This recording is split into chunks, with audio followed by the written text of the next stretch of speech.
आज रानीगंज के NSB road इलाके में स्थित एक निजी होटल के सभागार में सीआर एसोल बाबूपाड़ा फिरे देखा प्रतीति नामक संगठन की ओर से एक संवाददाता सम्मेलन का आयोजन किया गया।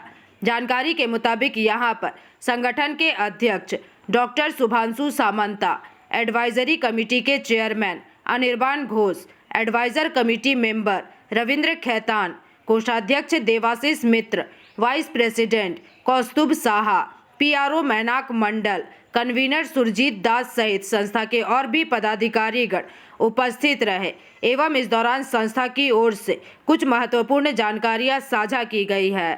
করেছিলাম সেখানে ক্যান্সারের বিভিন্ন জিনিসগুলো প্রতিরোধ কি করে করা যায় এবং আমরা কি আমাদের অভ্যাসের পরিবর্তন করতে পারলে ভালো থাকতে পারি, ক্যান্সার থেকে বেঁচে থাকতে পারি, সেগুলি সম্বন্ধে আমরা জানিয়েছিলাম।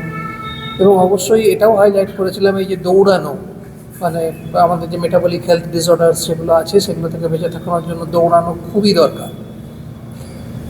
তারও আগের বছর সবুজায়ন, আপনারা জানেন আমাদের ইন্ডাস্ট্রিয়াল বেল্টের পলিউশন, বায়ু দূষণ একটি ভয়ঙ্কর সমস্যা এবং যদি ঘরে ঘরে দেখেন, আমাদের সঙ্গে ডাক্তারবাবু রয়েছেন, উনিও বলবেন, ছোটো ছোটো বাচ্চারা সবাই শ্বাসকষ্টের সমস্যা, অ্যালার্জির সমস্যা নিয়ে আমাদের কাছে আসে। এবং আমরা তো এই ইন্ডাস্ট্রিগুলিকে বন্ধ করার কথা বলতে পারি না, আমরা চাই যে বায়ু শোধিত হোক, যাতে এনারাও কিছু মানে प्रतिरोधी व्यवस्था नें। एक सिंदूर बोल करके जो हम लोगों ने वार का ये किया था, उसमें ब्लड की बहुत दरकार थी। वो ब्लड डोनेशन कैंप किया था हम लोगों ने शिशु भगवान काली मंदिर पर। और जहाँ तक पर्यावरण का जो बात है, तो पर्यावरण में सबसे बेसी काम करता है तो वो है गाछ वृक्ष। हम लोग जगह जगह वृक्ष लगाते हैं ताकि पर्यावरण जो आज रानीगंज में इस तरह इस कदर काल बन करके आ रहा है, वो पर्यावरण कम हो सके और यहाँ के नागरिकों को कुछ राहत मिल सके। और देखिए, जैसा हम हिंदी में जैसे हम लोग बोलते हैं कि अकेला चना भाड़ा नहीं फोड़ सकता, इसी तरह एक संस्था अगर चाहेगी कि मैं सारा रानीगंज को पोल्यूशन फ्री कर दूँ, वो नहीं हो सकता। इसके लिए आप प्रेस मीडिया को भी हम लोगों के साथ लगना पड़ेगा और हम लोगों के साथ में सामना आना पड़ेगा। ডালপট্টি মোড়ের ডান দিক দিয়ে যেটা সিন্ডিকেট ব্যাংক ছিল আগে, তার লেফটে টুয়ার্ডস পিএল মালিয়া রোড ধরে আবার শিশুবাগান মাঠেই সেটা ক্লোজ হবে। ঠিক আছে, আজকে প্রসেসে আমরা এবারে কিছু চেঞ্জ করেছি। যেরকম গত বছর আমরা হয়তো কিছু পার্টিসিপেট তারা হয়তো অনলাইনের সিস্টেমটা জানেন না বলে আমরা এবারে ম্যানুয়াল কিছু রেজিস্ট্রেশনের ফর্ম আমরা করেছি, যেটা আমাদের শিশুবাগান মোড়ে একটি আমাদেরই মেম্বারের আছে, শপ আছে রাজীব টেলিকম, এবং আপনার সিআর সোলে একটি শপ আছে আমাদের মেম্বারের HM এন্টারপ্রাইজ বলে, নবলেখনীর পাশে, সেখান থেকে করতালির পাশে।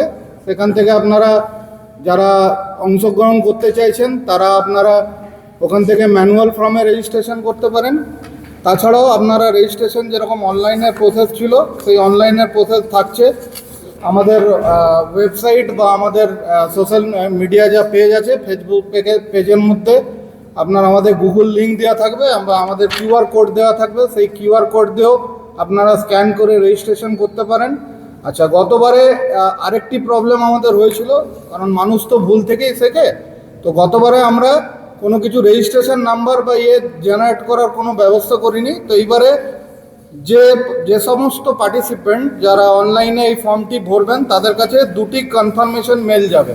একটি হচ্ছে যেটি আপনি ফর্মটি ভরছেন সেই ফর্মের সেম হুবহু একটা কপি প্রথমে মেলে যাবে, তার সাথে সাথে আরেকটা রেজিস্ট্রেশন কনফার্মের মেল যাবে। যে রেজিস্ট্রেশন কনফার্মের মেলে তার কি থাকছে না, তার রেজিস্ট্রেশন নাম্বারটাও অটোমেটিকলি চলে আসছে, যেটা আমরা পরবর্তী ক্ষেত্রে এটাকেই আমরা কনভার্ট করে দেবো চেস্ট নাম্বার হিসাবে।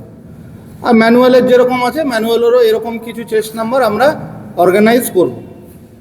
ঠিক আছে, এখানে পার্টিসিপেট যেরকম আমাদের প্রেসিডেন্ট বললেন যে আমরা ফ্রি মানে ফাঁকা জায়গা চাইছি যেখানে আমরা গাছ লাগানো বাড়িয়ে। তো আমাদের রিসেন্টলি একটা ইনস্ট্যান্ট হয়েছে, মানে আমরা এক জায়গা থেকে সেটা সুযোগ পেয়েছি এবং আমরা সেখানে কাজ করেছি। সেটা হচ্ছে আসানসোল ডিস্ট্রিক্ট কারেকশনাল হোম, যেটা আসানসোল জেলা সংশোধনাগার বলে, ওখান থেকে আমাদেরকে বলা হয়েছিল যে আমরা যাতে ওই ভিতরে প্রেমাইসেসের মধ্যে গাছ লাগানোর জন্য। তো তো ওখানে আমরা গত মাসে প্রায় 200টির উপর আমরা ওখানে গাছ লাগিয়েছি এবং দেখভালের দায়িত্ব, যেরকম খানিক আগে আমার এক বন্ধু বললেন, রিপোর্টার বন্ধু, যে দেখভালের জন্য, তো সেই দেখভালের জন্য যারা জেলের মধ্যে যারা ইনমেটস আছেন তারাই ওইটা দেখভাল করেন। এবং আমরা লাস্ট 10 দিন আগে যখন গেছিলাম, যে ফুলের যে চারাগুলি দেওয়া হয়েছিল সেটিতে আস্তে আস্তে এখন ফুল হতে শুরু করেছে। তো এটাও আমরা অ্যাড করলাম এবং আপনাদের কাছে যদি এরকম কোনো অপশন থাকে আপনারা আমাদের সাথে যোগাযোগ করবেন, আমরা সেখানে নিশ্চয়ই এইভাবে প্ল্যান্টেশন করব। আমরা কোনো ফাঁকা যেখানে দেখভাল করার জায়গা নেই বা দেখভাল আমাদের পক্ষেও করা সম্ভব না, সেখানে আমরা কোনো প্ল্যান্টেশন করছি না, আগামী দিনেও আমরা করব না এবং পাস্টেও আমরা সেটা করিনি। ফিরে দেখা প্রতিটি যে এনজিও আছে সেই এনজিওর তরফ থেকে সমগ্র শিল্পাঞ্চল এবং রানীগঞ্জবাসীকে আমরা নববর্ষের আন্তরিক শুভেচ্ছা এবং ভালোবাসা জানাই। গত 2 বছরের মতন এবছরও আমরা 5 কিলোমিটার ম্যারাথনের আয়োজন করা হয়েছে। 8 তারিখ আগামী রবিবার আর 8ই ফেব্রুয়ারি সকাল 6টা 6:30 থেকে শিশুবাগান মাঠে থেকে এটা শুরু হবে, আবার শিশুবাগান মাঠে এসেই এটা শেষ হবে। এবারের আমাদের হলো social harmony run in solidarity. আমরা আপনারা শুনলেন গত 2 বছর বৃক্ষরোপণ, ক্যান্সার সচেতনতা, এবছর আমরা সোশ্যাল হারমোনি এই। रानीगंज से सम्राट दास की रिपोर्ट, PVTV न्यूज। क्या आप भी बाजार के पुराने स्वाद से बोर हो गए हैं? अब रानीगंज में पाइए घर की शुद्धता और बेकरी जैसा लाजवाब स्वाद। गणपति बेकर्स आपके लिए लाए हैं special vanilla chocolate marble cake, brownie और एगलेस केक की ढेर सारी वैरायटी। बर्थडे हो या एनिवर्सरी, हमारे होममेड केक हर पल को खास बना देंगे। साथ ही हमारे क्रिस्पी और डिलीशियस कुकीज का स्वाद आप भूल नहीं पाएंगे।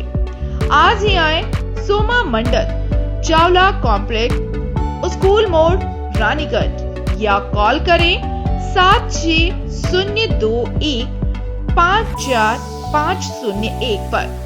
महिलाओं के लिए स्वरोजगार हेतु प्रोफेशनल केक और कुकीज की ट्रेनिंग के लिए आज ही सोमा मंडल से संपर्क करें।